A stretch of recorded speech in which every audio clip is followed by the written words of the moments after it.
Hi guys, it's not Jessica Afenumi here, and today by the title of this video you already know what we're going to be talking about: how I moved from getting D's and E's and just having like a poor academic background in secondary school to graduating as the best graduating student and a first class graduate in nursing in Nigeria. I'm also going to be sharing tips that really helped me, so if this is something you're interested in, continue watching. So in my secondary school, the poor academic performance was not only just I did not know how to read, or I was performing badly, just like that kind of thing. I was going through a lot of like things that were just disturbing me emotionally and mentally, and so that had like a bad impact on my academic performance. But while I was trying to choose where to school for university, I knew that I did not need to be in the environment that caused me that much emotional trauma. So I had to like literally run away. I live in Lagos, but I went all the way to Nasarawa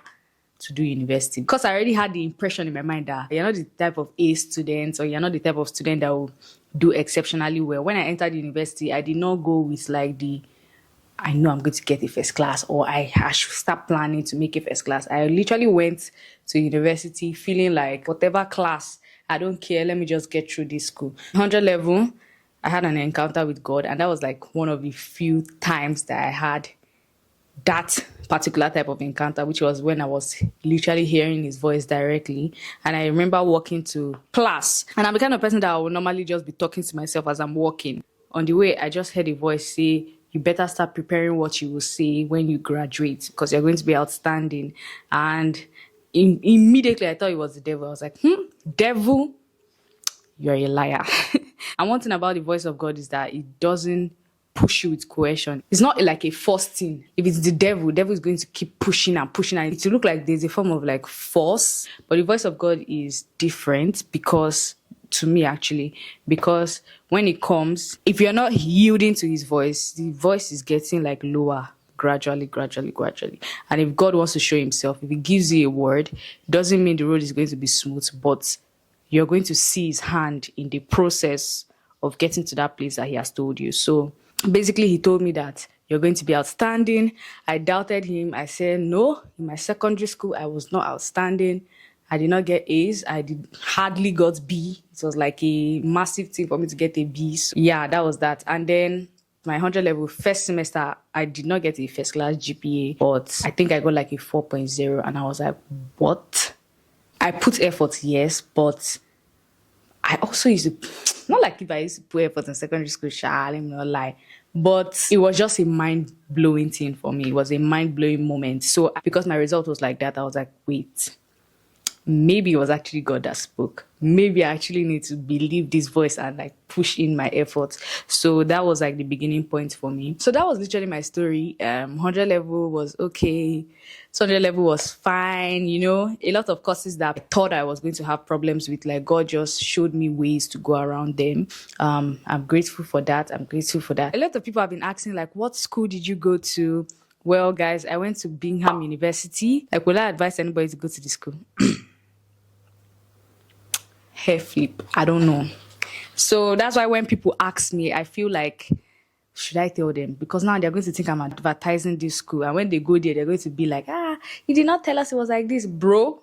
You're in Nigeria, you're not in the US or whatever. School is not going to I rest my case. I'm going to be sharing a few tips that really helped me. The first thing I'm going to say is learn how to calculate your CGPA. People don't talk about this enough. If you don't know the process to reaching a certain goal, you're most likely going to be reluctant about putting in effort. I learned how to calculate CGPA in 100 level second semester.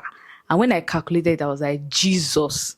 No, the academic system is wicked. You have to literally maintain building your grade. There are a lot of courses that have higher credit units than some other courses. Because it's one credit unit and you get an A in the course, it will just add like, you know, when you want to put salt inside food and you just pinch it, it will just add that kind of impact to your CGPA. But if a course is 6 credit unit, if you get an A in that course, it will move your CGPA. Like, second tip is literally lining with the first tip, which is to start building your CGPA early. Somebody asked me one time that, is first class based on your 500 level CGPA? And the answer is No, building a first class will start from 100 level. It's literally a calculation of all your semesters. How do you build your CGPA? You do that by building your marks. You cannot get an A by neglecting your assignments, neglecting your group presentation, and putting all your efforts in your exam. No, it's not going to work like that. You literally have to treat everything you do in that course as important. They give you an assignment and it's over 10. Aim to get that 10. I saw every opportunity from every course as a chance to get an A.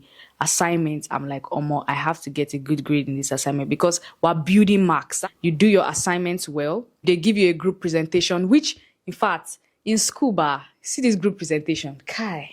When they give you like people that don't want to be involved in the group presentation and you have to present as a group, it's just very, like, if you're one of those people that will be in a group for presentation and you're literally not putting any effort, and God will judge you, all of you people, one day. But like, you understand what I'm saying? If they put you in a group that you have people that are nonchalant and they're just doing anyhow, they're not putting any inputs, my dear, carry the load on your shoulder. Yes. If you're supposed to have a test, read for that test like you're reading for your exam. Because at the end of the day, you're literally piling up things and understanding them. The day of the exam, you don't have to struggle to read that much again. Answer questions and answers online. One tip I'll literally give people is that they give you a system in nursing. When you go, you literally browse the system. Let's say like respiratory system, you write respiratory system Quizlets.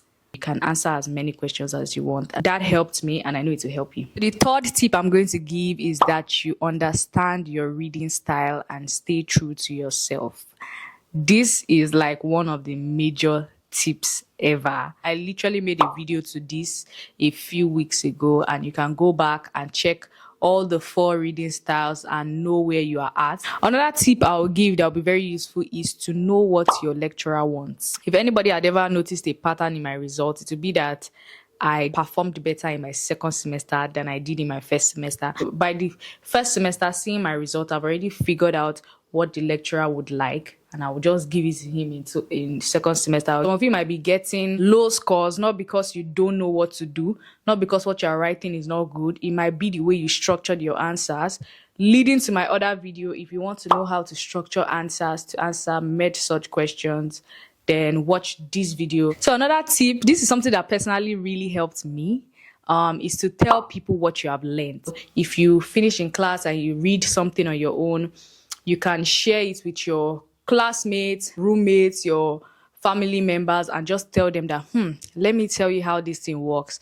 And you'll see that they'll be so intrigued. Then once you are able to explain something to another person in your own words, that thing is 99% stuck in your brain. Another thing that really helped me was that during my course of 5 years in Bingham University, I took an academic role. I was the academic director for 2 years. And taking that role was not just me wanting to be part of the ESCOs in the department, but it was literally me knowing that this thing is going to help me. You know that, that's why I said stay true to yourself. You'll be the one to tell yourself that, this academic role, is it going to help build my own performance? Or at this point in time, do I need to calm down knowing that my CGPA is shaking? Do I need to calm down and not take it because it will be a lot of responsibilities? Stay true to yourself. You don't have to go to a tutorial because your friend is going. Go to a tutorial because you know you will learn from that tutorial. And if you won't, tell your friend that, Edako, please, we're not twins. They didn't give birth to us together. So please go for your tutorial. Let me read in my room. That is it. So another tip is that I seek help from people. If there was anything that I did not understand, I'm going to ask my roommates or my classmates or my juniors or my seniors or my course mates or my lecturers. Like, I will reach out to anybody, and guess what? Is that thing that they will not ask during exam. Another thing that really helped me is that I did not really cram. Most of the exams I wrote were based on my understanding. You know, sometimes it's inevitable. You just have to cram some things, especially when they bring like impromptu tests. So I didn't do a lot of cramming in school. And that really helped me how we had to write 3 professional exams: registered nurse, registered midwife, and registered public health nurse. And in case nobody has told you, all these professional exams are mainly based on residual knowledge. But another tip is that you make sure you get past questions. This is basically like a nutshell of the things that really helped me through my 5 years. If you have any questions, make sure you drop it in the comment section. Have any addition to the things that helped you pass in nursing, also drop it in the comment section. I'll be so happy to read it. If you're still watching up to this point, thank you very much. Don't forget to like, comment, and subscribe. Can't wait to see you succeed. So bye guys.